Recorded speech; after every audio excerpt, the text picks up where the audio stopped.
اللهم صل وسلم وبارك على سيدنا محمد وعلى آله وصحبه وسلم. ازيكم عاملين ايه؟ يا رب تكونوا بألف خير. النهارده هنعمل مع بعض كفتة داوود باشا. هنعمل بقى فيها شوية تغييرات كده بسيطة، مزودين عليها شوية خضار، بس ايه هنمشيها داوود باشا يعني عادي يعني. هنعمل النهارده الكفتة الحلوة دي في البرطمان، اختراع كده جميل قوي قوي قوي. الحقيقة أول مرة أجرب التجربة دي، بس الحقيقة لو كانتش نتيجتها حلوة ما كنتش هنزل فيديو. نتيجتها تحفة، والسوا في الإزاز طعمه حلو جدا، أحلى من الفخار كمان، عاطي طعم كده والحاجة. تعالوا نشوف احنا هنعمل ايه، تعالوا معانا. هنقول بسم الله ونقول مقادير. معايا النهاردة نص كيلو من اللحمة، ومعايا ايه بصلاية وعليها قرن فلفل. والنهاردة هنعمل بقى، بقولك في الاختراع العظيم ده، اي برطمان ازاز عندك تعملي فيه. الحقيقة بيطلع سوا الحاجة حلوة قوي قوي قوي. ده معايا بصلايه وقرن فلفل، انا عاملاهم في الكب، منعمهم في الكب. معايا بقى توابل كفته وتوابل لحمه وبصل بودر وثوم بودر وملح مشكل، دمت للكفته، للحمه يعني. ده بقى معايا خضار، وده ايه افتكاسه احنا حاطينها مزودينها في داود باشا، بس عاطيه طعم حلو قوي، والخضار واخد من الكفته، عاطيكي طعم حلو قوي. ده بطاطس وفلفل وبصل. انتي عايزه تعملي الخطوه دي تمام، بتديكي نكهة حلوة، وانا بحب اكل خضار كده من جنب ايه الكفتة. مش عايزاها استغني عنها. اما اساس الكفتة داود باشا الكفتة والايه والتسبيكة بس. هما الطماطمية واحدة بس، مش بكتر لان مش عايزة صوص كتير. وبرده الخضار مادام معانا خضار هيبقى دي توابل الخضار، دي بابريكا وملح وتوابل لحمة وكمون وكزبرة. والتوابل اللي انت عايزة تتبلي بيها الخضار تبليها. والطماطم بتاعتي زي ما قلت لكم طماطميه واحده بس، انا مش عايزه صوص كتير.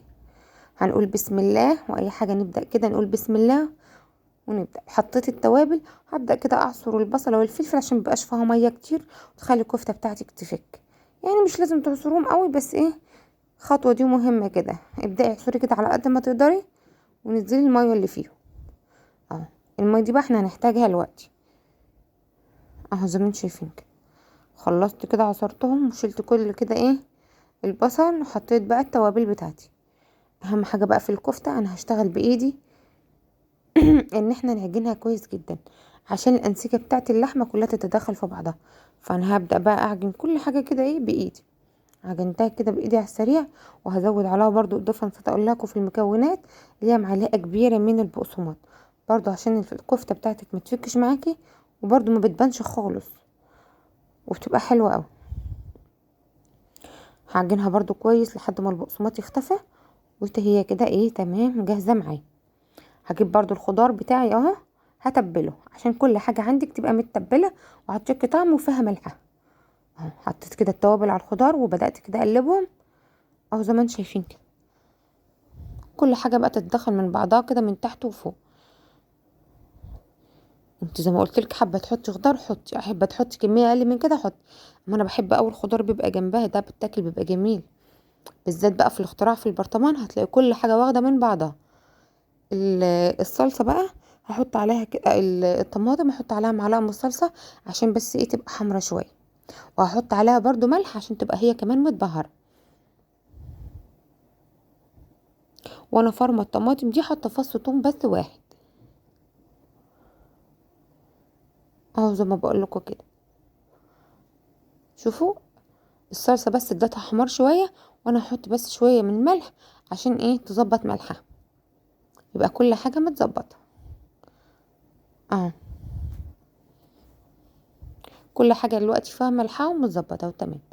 هنقول بسم الله بقى، وتعالوا نرص رصة بقى البرطمانات الجميلة اللي معايا. اه لا، هنعمل الكفتة بقى الأول. هنكور الكفتة، واحنا بنكورها هنستخدم مية البصل دي، مش هنرميها اه، حلوة قوي. حتى مية البصل اللي ممكن تتبقى معاكم ممكن تحدفوها على الخضار، هتديكي نكهة ايه حلوة يعني، مش هترموها يعني، تديكوا طعم ونكهة حلوة.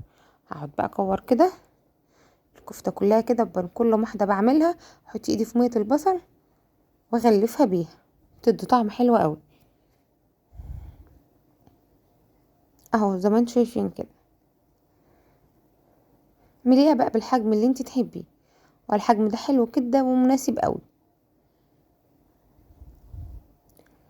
الحقيقة جربوا استخدموا فعلا البرطمانات دي، بتدي طعم حلو جدا للأكل، والحقيقة مختلف، مختلفة عما تعمليها في اي حاجة عادية.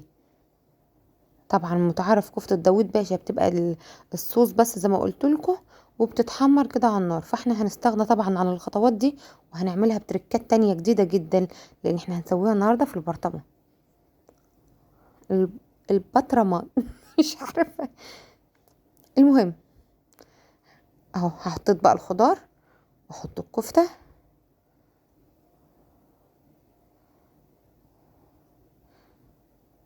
اهو زي ما انتوا حابين كده. اهو كام بقى واحدة وكام واحدة تاني وخضار تاني، هو كله هيبقى مع بعضه اهو. هبدأ بقى املي بقى البرطمانات بتاعتي ده. بيبقى فيه ازاز كده بيجي من السوق كده، برطمانات ضعيفة، لا مش ما تستخدميش البرطمانات دي. دي بتاعت النسكافيه، حلوة جدا، بتبقى ازازة تخين كده حلو. استخدموها حلوة جدا، مش هيحصل فيها اي حاجة. ممكن بتاعت ورق العنب كمان، برطمانات ورق العنب بتيجي برضو كده سميكة كده حلوة اهو زي ما انتم شايفين كده. رصي بقى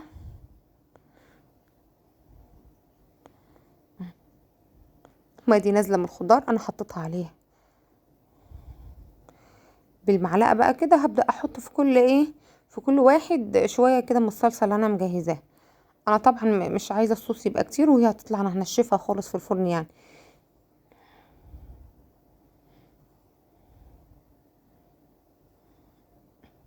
هنحط كده بقى في كل واحد، وخلاص بقى هنشيل كل اللي حوالينا كده، ونرجع نقفلهم مع بعض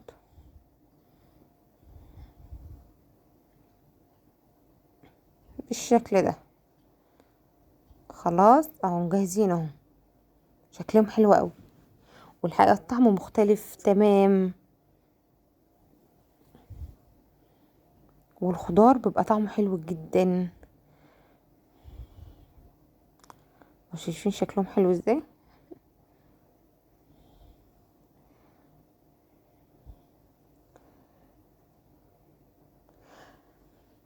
هجيب بقى صينية احط فيها البرطمانات دي، واقفلها بقى بورق زبدة وورق فويل اه زي ما انتم شايفين كده. هبدأ اقفلهم واحطهم في الصينية وادخلهم الفرن عادي، مولعة من تحت ومن فوق، بقولك في ورق زبدة وايه والفرن عشان ايه تبقى صحية. عادي بقى بشغلها من تحت ومن فوق وهحطهم كده في الصينية اهو. طلعوا بقى من الفرن، هم قعدوا حوالي نص ساعة وخمس دقايق. يعني انت لو عايزاهم فيهم صوص اكتر من كده وهتطلعوهم بدري عن كده وبيستووا على طول. اما انا كنت ايه عايزاهم ينشفوا شوية، مش عايزة صوص فيهم كتير. شوفوا عايزة كده الخضار يبقى ناشف بالشكل ده.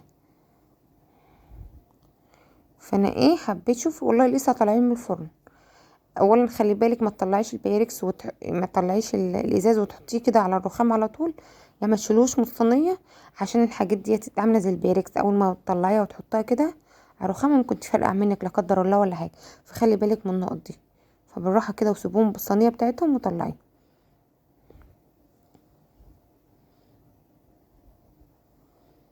شايفين بقى الشكل عامل ازاي والكفته عامله ازاي، حلوه قوي قوي. البطاطس بقى مستويه والخضار كله مستوي والبصل والفلفل. وده ايد ابني انا هنا بوريكم.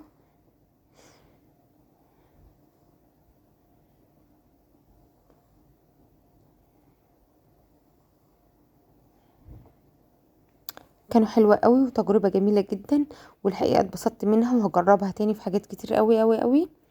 اعملوها فيها طعمها تحفة تحفة تحفة، يعني مش زي الفخار، يعني احلى كمان. كل حاجة واخدة من بعضها وطعمها حلو أوي. مش بتحتاجي بقى تعملي فيها اي حاجة تانية. شوفي هي متماسكة وجميلة وكل حاجة، والكفتة واخدة لون خفيف وشكلها حلو قوي، حتى يمكن مش باين في الكاميرا. انا عملت جنبها ايه، انا كنت محضرة جنبها رز معمر وحطيته جنبها في الفرن، وده شكل الرز المعمر بتاعي زي ما انتم شايفين كده اهو. انا عملته قبل كده معاكم على القناه، شكله زي ما انتم شايفين كده. وعملت جنبها كمان ملوخيه انا عم اجيب الملوخيه كان ايه عبد الرحمن بيدوق يعني، بيقول لي انا هدوق يا ماما، بس ما كنتش عارفه خد ايه بقى بالشوكة اهو.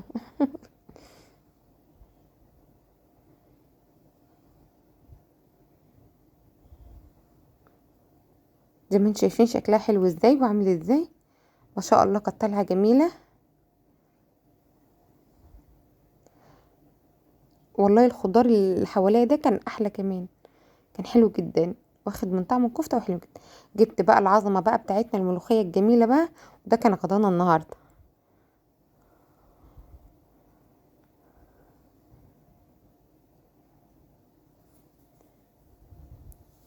شايفين بقى الشكل.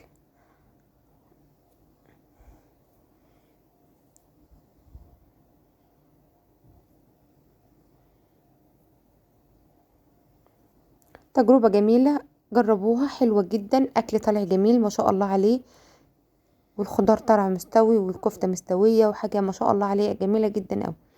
عايزين بقى نجرب البرطمانات في حاجات تانية، استنونا بقى هنجربها في ايه، في وصفات تانية. شايفين الشكل حلو ازاي.